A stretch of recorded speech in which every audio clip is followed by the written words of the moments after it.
Good morning! Ano guys, no? Sa oras na ito, hindi muna pani video yung ating gagawin, kundi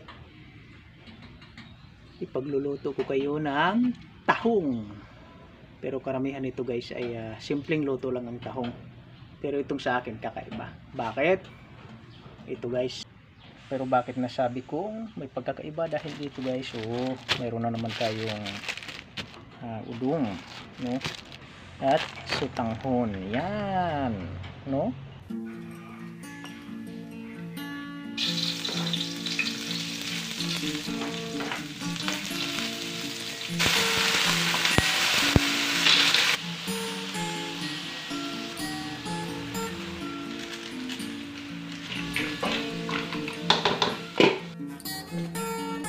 Hanguin muna natin guys. So ilalagay na natin yung mga pansit. Dagdag lang ako ng repolyo. So iba pa rin pag may repolyo guys. Masarap kumain lagi pag may gulay, no? Ito na, lagay na natin ang tanghon. Yung udong, balikin lang natin guys para hindi masyadong mahaba.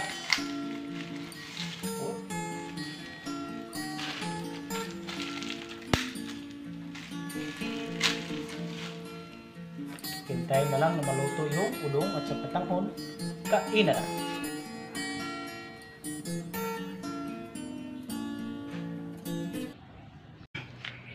Ito na guys, tapos na yung ating niluluto, finished product, no? You know, wow. Sarap. Ito kanin. Bango. Pinalot ko ng dahon ng luyang dilaw.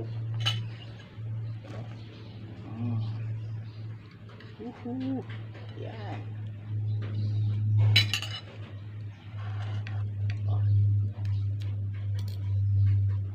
Tapos siyempre ito, hindi mawawala yun. Sili patis, kalamansi.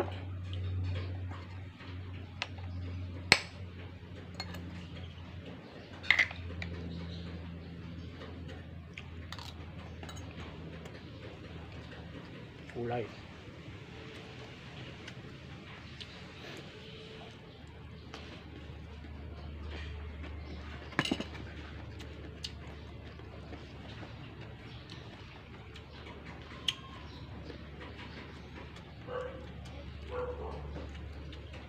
Tahong.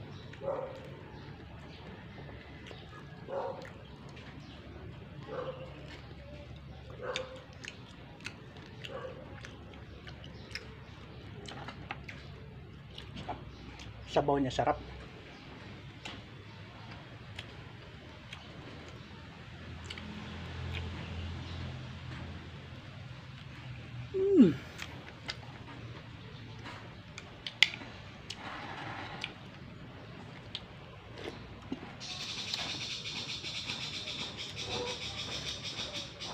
Kasi ito udong at tanghon.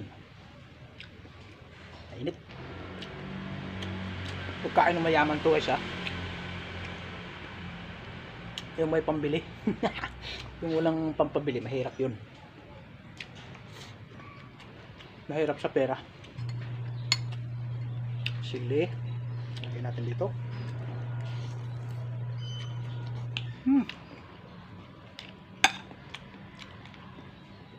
Perfect kombinasyon. Masarap, mura lang.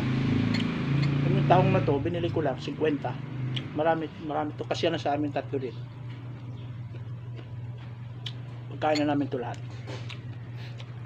Udong 2 piraso, 10. Sutang 10. Walang 100 to. Sarap ng sabaw. Tapos lagyan mo ng kalamansi patis. Grabe, kombinasyon talaga guys. Ako lang nakagawa nito guys.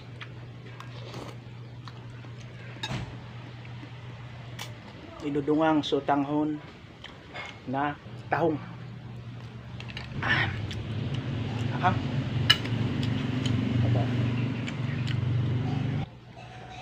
pag gusto nyong gayahin itong dahon na luyang dilaw na binalot yung kanin, kailangan guys yung para hindi mapunit, no?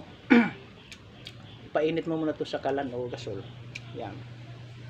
Then yung kanin na ilagay mo, yung medyo mainit pa, para pagbalot mong ganun, lalabas yung aroma, amoy nitong dahon. Subukan nyo, mabango. Pero kung yung ayaw na sa bango nito, iwag nyo nang gawin. Baka sabihin nyo pa sa akin, hindi naman mabango yan. Hindi masarapan sa amoy ba?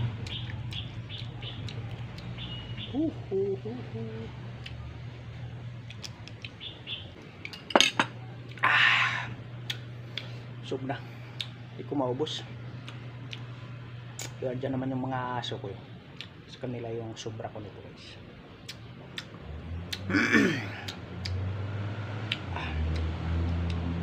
Sana may mapupulutan kayong aral dito sa aking niluluto, no? Yung gustong sumubok lang naman guys. Trip lang naman. Dahil mga kakaiba itong mga ginagawa kong luto guys.